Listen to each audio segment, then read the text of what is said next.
In episode 4, right after the tuna melt scene, Shane is out having lunch with his parents and they're at a restaurant. The waiter comes over, looks at the empty seat right next to Shane and asks if they're expecting anyone else. And then we fast forward to episode 6, right after David catches Ilya and Shane at the cottage and they decide to go to Shane's parents' house. They end up having lunch together and the seating is very similar to how it looked at the restaurant, except now the empty seat right next to Shane is filled because Ilya is sitting next to him. It's such a clean visual payoff. The exact same space that was once open is now filled by the one person Shane actually wants beside him.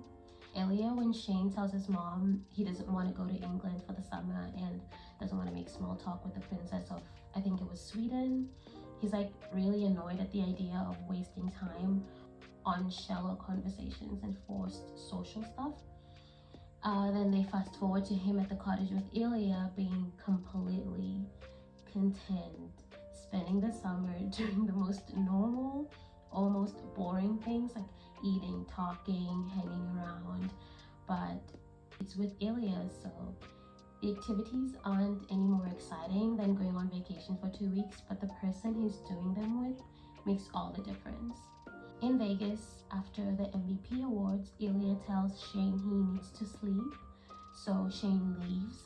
This is where we get the heartbreaking "we didn't even kiss" scene, and we see Ilya stretched out on the bed, half naked, back to the door, lying in the dark. He's the one who pushed Shane away, but he looks incredibly miserable, and it doesn't really feel like a win. And then we fast forward to the tuna melt scene.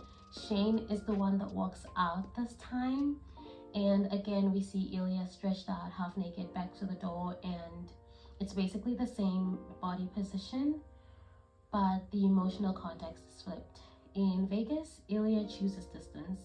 After the tuna melt scene, he doesn't, and both times he ends up alone in that same posture. It's like the show is visually saying every time they try to distance themselves, they end up right back here, like miserable basically. Ilya and Shane's first kiss happens in Shane's hotel room. The room is kind of dark and it feels hidden. The very last time we see them kiss is at the cottage, and they kiss in full daylight with Shane's parents watching. Another thing that happens in the dark is at the MVP awards. When Shane goes up to Ilya's room, he's sort of freaked out by how big the windows are, and Ilya sort of drags a chair to the next room, which has less windows. And I love how when they're at the cottage, Ilya doesn't want the bedroom shades down. He specifically wants them open. The detail matters to me because earlier everything between them lived in secrecy, and now Ilya is literally choosing light and choosing visibility.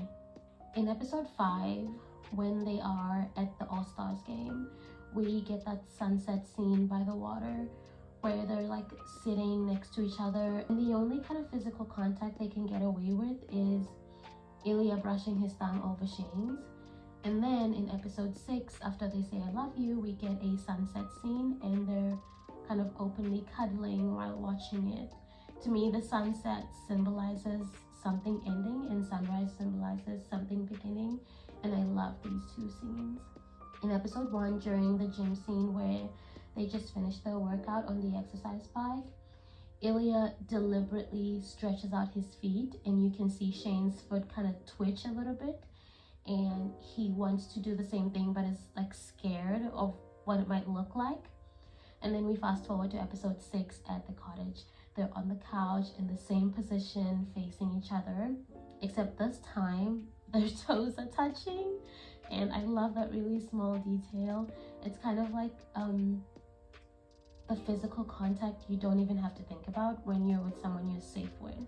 In episode 5 at the All-Stars game, Ilya is in the pool playing with the kids, and Shane is watching him with sunglasses on. And then later on at the cottage, Ilya openly shows up for him and he's like swimming in the lake, and Shane can sit there and openly watch him, no sunglasses, no pretending, and I love that. this one actually doesn't really have anything to do with Shane, but in episode 2, I believe, Svetlana tells Ilya, I think this is right after Ilya was looking at the text from quote-unquote Jane when the Montreal and Boston game got cancelled, but Svetlana says, "You don't deserve me," to Ilya. And then later on in Russia, after Ilya loses his father, Ilya tells Svetlana, "I don't deserve you." And Svetlana says, "You do, you just don't want me." It, to me, exposes that underneath the cockiness and the show he puts on for the league and for the fans, he actually believes he's not good enough. It connects back to his father calling him lazy in episode 1, and then Ilya repeating that word about himself during the tune him out scene where Shane says, "I don't know that part of you at all." He kind of internalizes that criticism and uses the cockiness as a shield. And then finally, I love the line progression from "we didn't even kiss" to "give me kiss" at the cottage. But yeah, all of these are just what I've noticed. I know there are so many other callbacks and parallels, but what makes all of this work is that the show doesn't really explain it to you. It just repeats images and lets you notice the distance is shrinking and the light is changing and the body language is softening. And it's not just that they fall in love, it's that every parallel shows you exactly how they get there, and I love that about this show. So yeah, if you have any you'd like to point out, leave them in the comments and I'll be happy to read them.